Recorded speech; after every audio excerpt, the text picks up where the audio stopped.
आजकालच्या रनिंग लाईफमध्ये हेअरफॉल हा खूप चर्चेचा विषय झालेला आहे, खूप काळजीचा विषय झाला आहे. तर थोडंसं आज म्हटलं आपण बोलूयात काय त्याची कारणं असू शकतात किंवा काय आपण त्याला सोल्युशन देऊ शकतो, थोडंसं आज आपण डिस्कस करूयात. ठीक आहे. तर मी म्हटलं तसं आजकालची लाईफस्टाईल ही धकाधकीची आहे, त्यामुळे वाढता स्ट्रेस हे तर एक कारण आहे जे हेअरफॉलसाठी कारणीभूत ठरतं. आणि त्या वाढत्या स्ट्रेसमुळे हॉर्मोनमध्ये जे डिसबॅलन्सेस होतात, मग त्याच्यानंतर त्यामागून येणारे PCOD, PCOS, थायरॉईड, डायबिटीज यांसारखे आजार, यामुळे हेअरफॉल होण्याचं प्रमाण थोड्याफार प्रमाणात अधिक असतं. न्यूट्रिशनची डेफिशियन्सी, विटॅमिन, मिनरल्स, प्रोटीन यांसारखे महत्त्वाचे जे न्यूट्रिएंट्स आहेत जे केसांच्या वाढीसाठी लागतात, हे जर कमी असतील तरी देखील हेअरफॉलचं प्रमाण जास्त असतं. पाणी पिण्याचं प्रमाण, आपण पाणी घ्यायचं प्यायचं विसरून जातो. तर पाणी जर कमी पडलं, आपल्या वजनाच्या मानाने जर पाण्याचं प्रमाण कमी असेल तरी पण हेअरफॉलचं प्रमाण हे वाढू शकतं.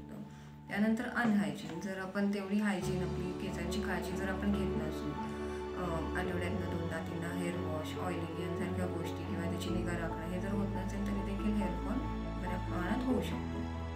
ठीक आहे, ही काही कारणं आपण पाहिली. त्यानंतर याचं सोल्युशन काय, तर ब्लड फ्लो केसांकडे वाढला पाहिजे.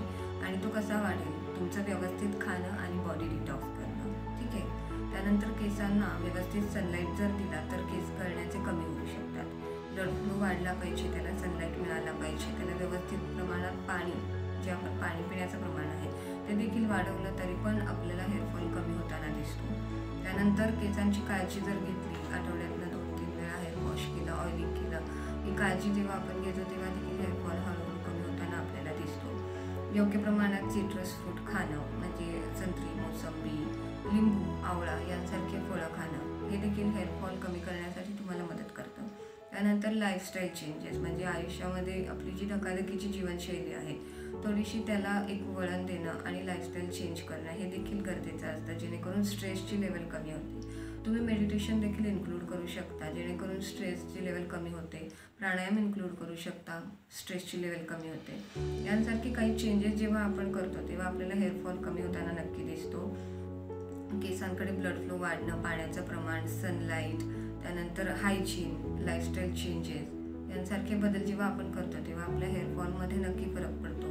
काही प्रमाणात मेडिटेशन स्ट्रेसला रिलीफ करतो. तर ह्या प्रकारे आपण आपल्या केसांची नक्की काळजी घेऊ शकतो. थोडक्यात तुम्हाला माहिती देण्याचा प्रयत्न केला आहे, काय कारणं असू शकतात, काय सोल्युशन असू शकतं. डिटेलमध्ये तुम्हाला माहिती हवी असेल तर तुम्ही मला नक्की संपर्क करू शकता. मी तुम्हाला नक्की गाईड करेल, वेट लॉससाठी म्हणा किंवा हेअरफॉलसाठी म्हणा, कशासाठी देखील. तर माहिती कशी वाटली हे मला कमेंट लिहून नक्की कळवा. लाईक करा, शेअर करा, जास्तीत जास्त लोकांपर्यंत पोहोचवा, जेणेकरून त्यांना माहिती